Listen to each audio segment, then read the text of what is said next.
Welcome to K-Catalog.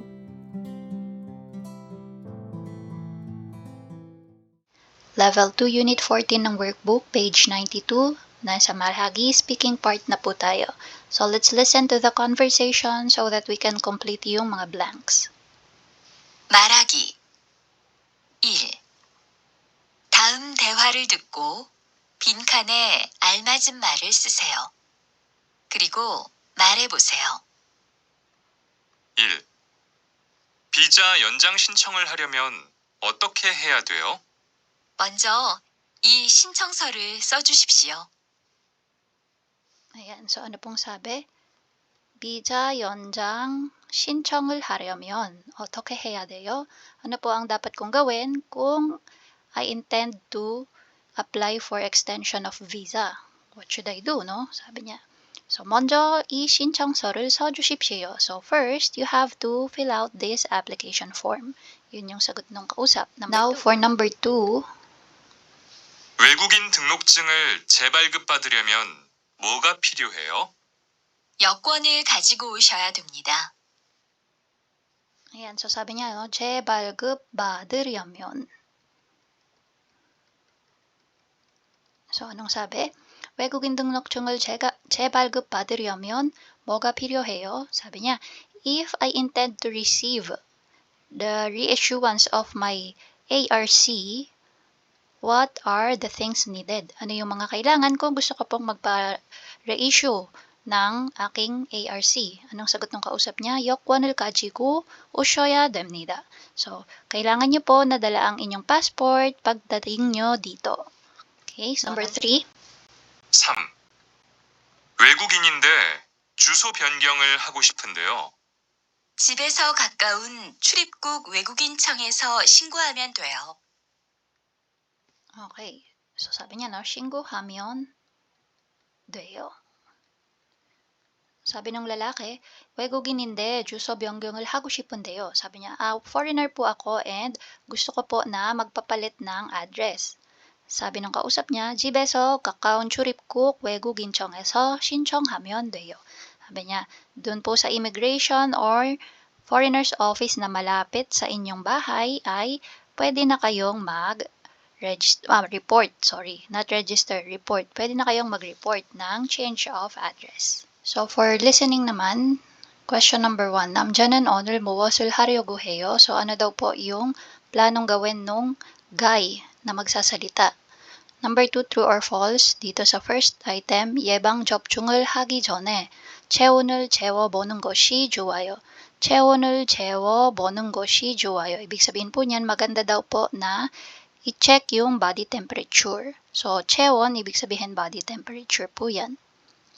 Okay, so kung may lagnat or wala.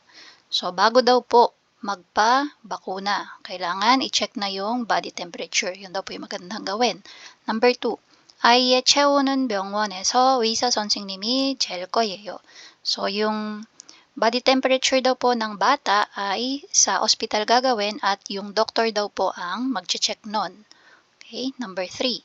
아이는 주사를 맞은 후에 목욕을 하는 것이 좋아요. So, after daw mabakunahan ng bata, okay, yung pagpapaligo daw po ay mabuti. So, pakinggan natin maigi.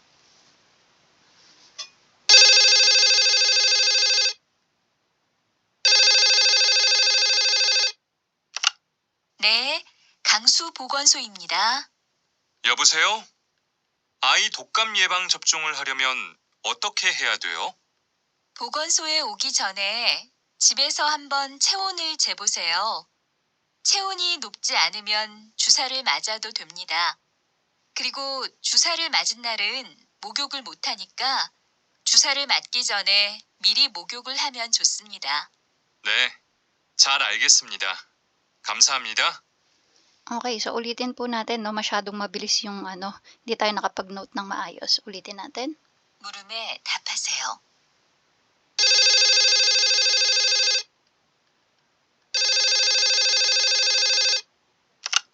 네, 강수보건소입니다. 여보세요? 아이 독감 예방 접종을 하려면 어떻게 해야 돼요? 보건소에 오기 전에 집에서 한번 체온을 재보세요. 체온이 높지 않으면 주사 주사를 맞아도 됩니다. 그리고 주사를 맞은 날은 목욕을 못하니까 주사를 맞기 전에 미리 목욕을 하면 좋습니다. 네, 잘 알겠습니다. 감사합니다. Okay, so yan no. Tingnan natin number 1. Sabi ano daw yung plano? Sabi niya, 아이 독감 예방 접종하려면. Sabi niya. Okay, so dito yung sagot natin. 남자는 오늘. Okay, tapos dugtong natin yung 아이 독감 예방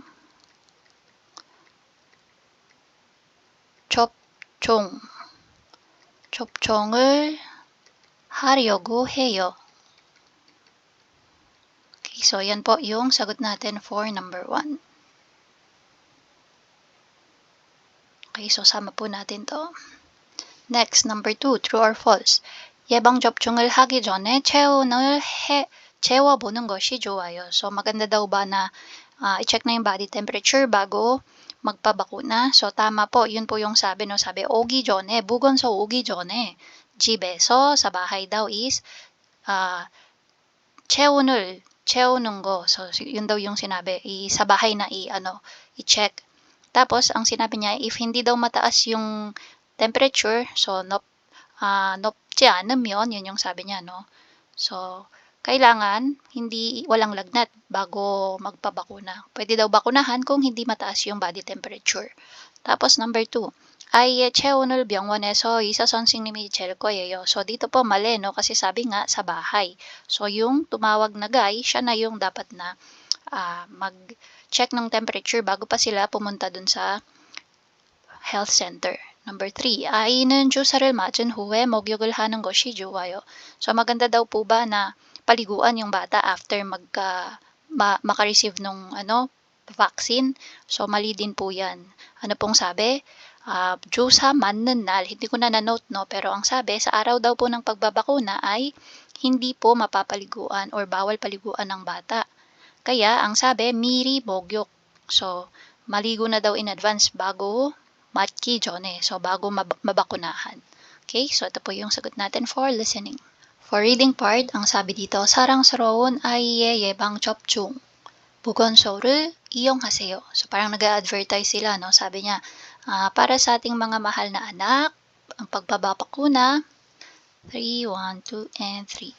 So for reading part, ang sabi, 사랑스러운 아이의 예방 접종, 보건소를 이용하세요. So ang sabi, gamitin daw po yung public health center para sa pagbabakuna ng ating mga mahal na anak. Okay, so dito sa number 1, 예방 접종 순서.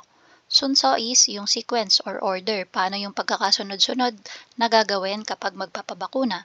So yung una sabi, 예진표 작성. So pag sinabing 작성, sagutan daw po yung 예진표, ibig sabihin preliminary questions po yan, 'di ba? Pag magpapabakuna, may mga question kung may allergy ba sa ganito, ganyan, may history ba ng ganito, ganyan. Next, 체중 체크. So i-check daw po yung body temperature at saka yung 체중. 체중 is yung weight. Okay? So yung bigat po ng bata. Next, 의사 상담 및 진찰. So dito, consultation na with the doctor and yung findings. Tapos tsaka siya babakunahan. Pagkabakuna, syempre yung doktor, yan, input niya sa kanyang record or sa computer yung mga kailangan niyang i-note. And then, 30분 이상 반응 관찰 후 귀가. So sabi, kailangan daw po muna na observe, 관찰. Observe yung bata for 20 to 30 minutes pagkatapos na bakunahan bago umuwi. Okay? So number 2. 예방 접종 전 주의 사항. So 주의, ibig sabihin mga precaution, no, mga dapat ingatan bago magpabakuna. Okay? 예방 접종 전, before. So, yung ganadara dyan, parang list lang po yan. A, B, C, D, ganyan. Or 1, 2, 3, 4. So, una, 아이의 건강 상태를 가장 잘 알고 있는 보호자가 데리고 오세요. Ano pong sabi? Dapat daw po yung magdadala doon na guardian. Okay?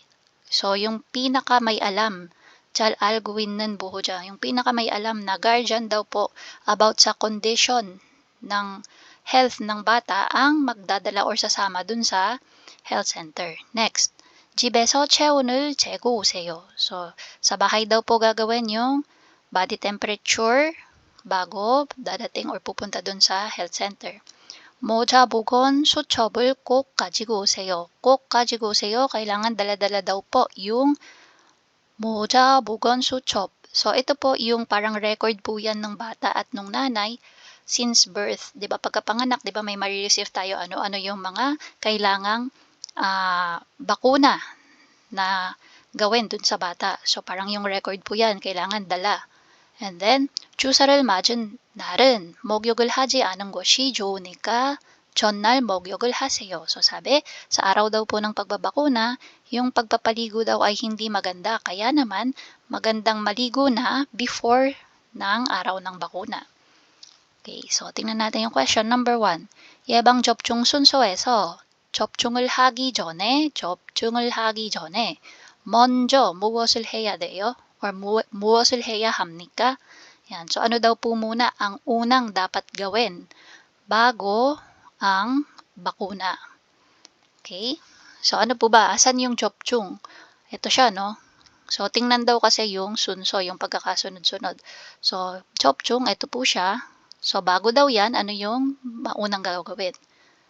So, sabi, 의사 상담 및 진찰. Okay, so tama po ba na yan ang ating sagot? Tama po, no? Yan kasi yung nauna. So, 의사 상담 및 진찰. Next, number 2.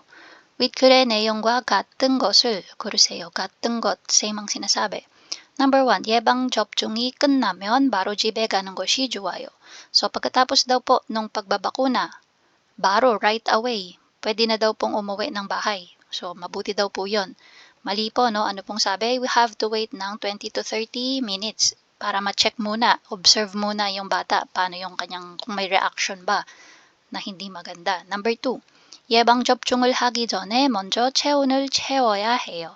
Sabi, bago daw po magpabakuna, ayan, dapat ay i-check na yung body temperature. So, tama po yung sabi dyan. Okay? So, sabi, no, 체온, 체중, 체크. Ayan. Hindi pala dyan. Nandito pala sa number 2. Anong sabi? 집에서 체온을 재고 오세요. Ayan. Yung letter B, no? So, tama po yan. Number 2. Number 3. 모자, 보건, 수첩을 꼭 가지고 오지 않아도 돼요. Sabi, 오지 않아도. Ibig sabihin, not. So, kahit hindi na daw dala. Okay? Yung record ng bata. So, mali po. Anong sabi? 꼭 가지고 오세요. Kailangan dala. Dito, naka-negative clause siya, no? 가지고 오지 않아도 돼요. Number 4, 예방접종을 하기 전날, ulitin natin. Number 4, 예방접종을 하기 전날 아이가 목욕을 하는 것이 좋지 않아요. 좋지 않아요. Again, naka-negative clause not. So, hindi daw maganda na paliguan yung bata the day before nung pagbabakuna. Mali din, baligtad. Dapat nga, good yan eh. Okay, so, ang sagot po is number 2. Writing part ang sabi, 아이의 예방접종을 남편에게 부탁하려고 합니다. 아래 내용을 보고 예방접종 방법을 설명하는 메모를 써보세요. So, sabi, meron daw favor para dun sa husband. Okay, so malamang dahil sa husband hinihingi yung favor, ang humihingi ng favor is yung wife. Okay, so tingnan natin yung note. Sabi, 사랑하는 아내가. So, ibig sabihin, ane, wife. So, siya nga yung humingi ng pabor dun sa asawa. So, ano yung pabor na hihingiin? Magpapabakuna yung bata. Okay, tapos, are 내용을 보고, so check daw natin yung mga content dito. And then, 예방접종 방법을 설명하는 memo. 설명하는 memo. So, yung explanation daw na memo, ayan, ito yon. Yan, 써보세요. Complete natin yan. So, check, yung reference natin is ito para masagot natin si memo. Sige, tingnan muna natin. 오늘 맞을 예방주사. So, ano daw yung ibabakuna for today? 독감 주사. So, yung vaccine for influenza. 장소, saan yung lugar? Okay, so, Urigu Bugonso. So, dun daw sa kanilang district public health center. Junbimul, ano yung mga kailangan? Okay, yung mga kailangan i-prepare. Moja Bugonso Chop. So, again, ito yung record nung bata, no? Bata at nanay since pagkapanganak. Jue Sahang. So, yung mga dapat ingatan, okay, or dapat i-consider. 집에서 먼저 체온을 재세요. So again, no, sa bahay i-check yung body temperature bago pumunta sa public health center. Next, 주사 맞기 전에 목욕을 시키고 깨끗한 옷을 입히세요. Sabi, before the day daw nung pagbakuna ay paliguan yung bata at suotan ng malinis na damit. Okay, so tingnan natin yung memo. 성민 씨에게 오늘은 민지가 독감 주사를 맞아야 해요. 예방 주사는 우리 구 보건소에서 맞을 수 있어요. 보건소에 갈 때는 blank. 그리고 주사를 맞으려면 먼저 blank. 그리고 주사 맞기 전에 blank, blank. 오늘 조금 힘들겠지만 잘 부탁해요. 사랑하는 아내가. So sabi niya, para kay Songmin. Ngayong araw ay kailangang mabakunahan ni Minji ng influenza vaccine. Ayan. Yebang jusa는 uriku, sabi niya, yung pagpababakuna ay pwedeng gawin sa ating district public health center. Ayan, doon daw pwedeng magpabakuna. So, kapag pupunta ka sa public health center, so yun na, no? Tingnan natin yung number 1. So, dito take note, sa first sentence niya, binanggit na kung anong klaseng vaccine yung gagawin. Dokam jusa. So, ito na yon. Yan. Tapos, yabang jusa nun, urigo bugonso. So, binanggit din, no, kung saang lugar magpapabakuna. So, next, bugonsoe galtenen. So, malamang binibigyan tayo ng hint na okay na to, okay na to. Ito na yung sunod. Boja bugonso chom. So, dito, boja Bogon Suchom. So, ano ba dapat ang gawin dito? Kailangan dala siya, no? So, cook. Tapos, kajo. Gaya. Deyo. Okay, so yan po yung sagot natin. Cook, kajo, gaya, deyo. Sucho. Asa na yun? Sucho. Ayan, biyop po yan, biyop. Mali lang ako ng spell kanina. Tapos, dagdagan mo ng el. So, chobul, kok, kajo, gaya deyo, or kajigu. Pwede din po yun. Kajigu, gaya deyo. Kahit alin dito sa dalawa. And then, number 2. 그리고 주사를 맞으려면 먼저. And then, if you intend na magpabakuna, kailangan, ang unang gagawin, so ano ba yung mga, natin, kailangan i-consider. Ito na yan. So, 집에서 먼저, 체온을